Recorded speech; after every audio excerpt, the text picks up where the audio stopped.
right? Yeah, at least. Because she had to be 60 when I met her. Yeah, and that was 20 years ago. Yeah. Yeah. She still looked kind of good, though, like 20 years ago, though, huh? In the pictures that you guys took with him? Yeah, they did come out good. Yeah. She put all her stuff on, which was really cool. Yeah. That was great. Well, she had her stuff on at this convention, and seriously, remember, you ever see The Shining? The Shining? Yeah, the movie The Shining. You know when, like, Jack Nicholson goes in that room and there's, like, creepy, like, dead lady in the bathtub? That's what she looked like. Wow. That's how bad it was. That's okay. All right. Anyway, here's the song that was written, that she inspired from the Misfits. It's Vampire. Super Rock Sunday, Sunday, Sunday.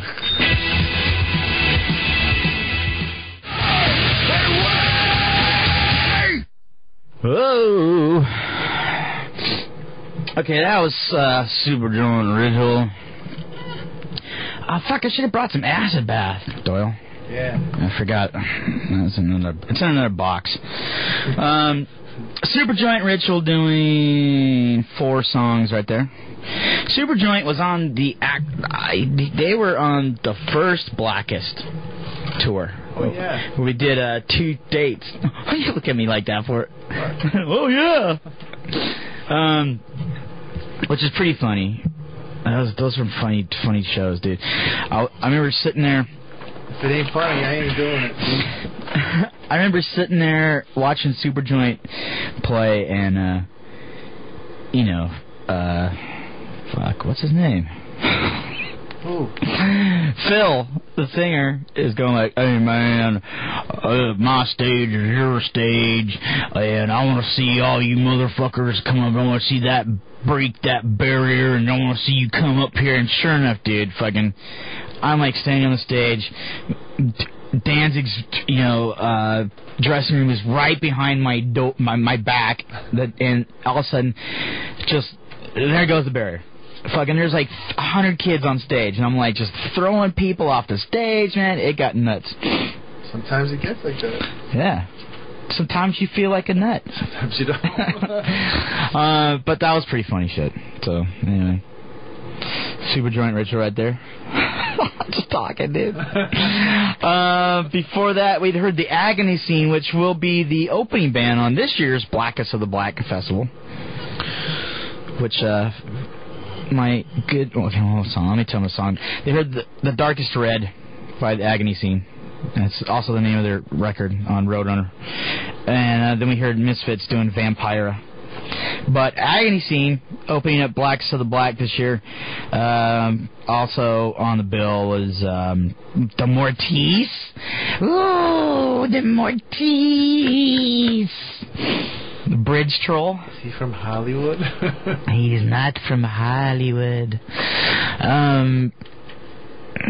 Who's on up to that? Himsa.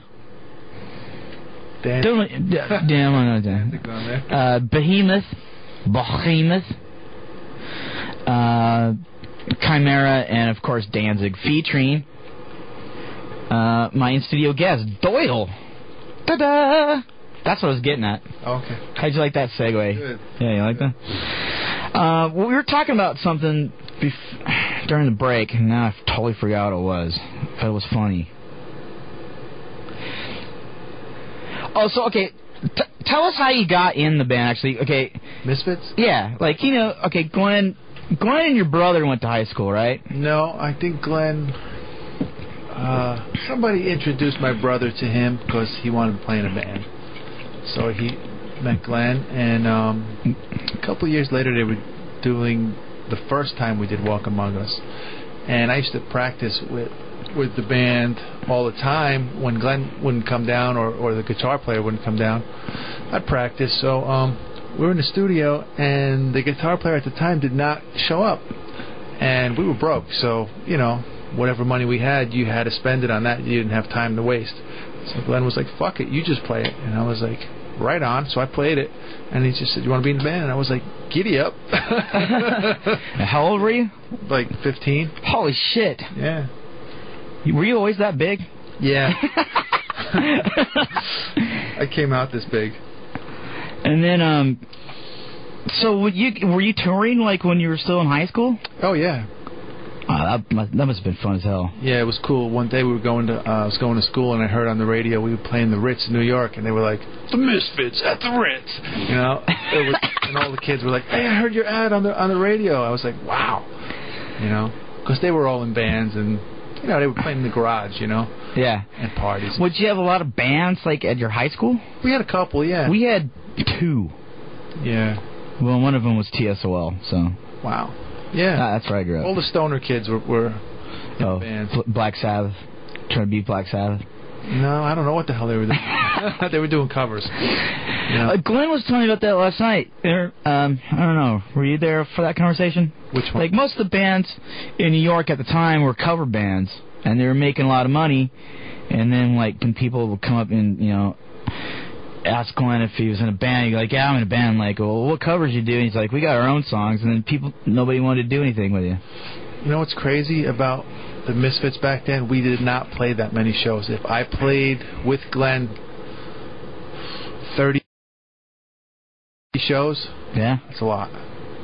You know, I'm just that I could remember playing. We really did not play. We would play like every 6 months in New York. That's it. You know, and you go to, like, to D.C. and shit. We do D.C. We did little tours. Like we went to the Midwest and out here. You know, but I think we might have came out here twice.